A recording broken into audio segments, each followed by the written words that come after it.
The National Weather Service in Grand Forks has issued a severe thunderstorm warning for southeastern Beltrami County until 12:30 p.m.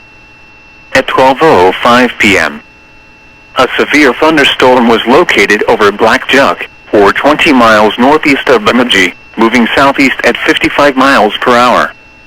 Hazard, 60 miles per hour wind gusts and half-dollar size hail. Source, radar indicated.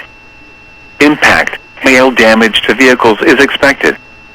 Expect wind damage to roofs, siding, and trees. Locations impacted include Blackduck, 10 Strike, Hines, and Funkley. For your protection, move to an interior room on the lowest floor of a building.